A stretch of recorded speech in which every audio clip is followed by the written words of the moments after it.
Hello, today we're going to discuss stress fractures in sport. These are a type of overuse injury that occurs due to repetitive and excessive mechanical loading on bone. These fractures result from an accumulation effect of repetitive stress rather than a single traumatic event. They're a common injury in sport and physical activities, particularly among athletes who engage in high impact or repetitive activities. So what are the causes of stress fractures? So repetitive stress. Stress fractures develop when bones are subjected to repetitive forces or loads over time.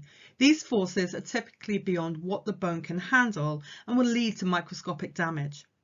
Overuse. Engaging in repetitive activities without giving the body enough time to rest and recover can increase the risk of stress fractures. Changes in training. Rapidly increasing the intensity, duration, or frequency of training sessions can contribute to stress fractures. And biomechanical factors. Issues such as improper footwear, abnormal foot structure, or gait abnormalities can also contribute to stress fractures. And nutritional factors. Inadequate intake of calcium and vitamin D can weaken bones and make them more susceptible to stress fractures. Stress fractures can occur in various bones, but they are most commonly found in weight-bearing bones and those subjected to repetitive force.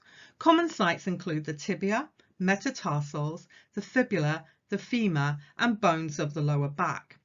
For example, track athletes, fractures to the navicular, tibia, and metatarsals are most common. Distance runners, the tibia and fibula are the most common. Dancers, the metatarsals are the most common or affected. And military recruits, the calcaneus and the metatarsals are the most commonly fractured sites. So what are the symptoms? Gradual onset of localized pain at the site of the fracture. The pain often worsens with activity and improves with rest. Swelling may or may not be present, and it depends on the severity of the fracture. Tenderness upon touching or pressing the affected area. And some individuals will experience pain at night or during periods of inactivity. How do you diagnose it?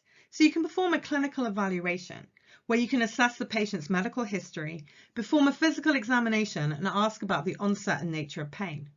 You could use x-rays. They may not show stress fractures initially, so other imaging techniques such as bone scans, MRIs, or CT scans may be necessary for diagnosis. In some cases, a bone density test, so a DEXA scan, may be used to evaluate bone health as well.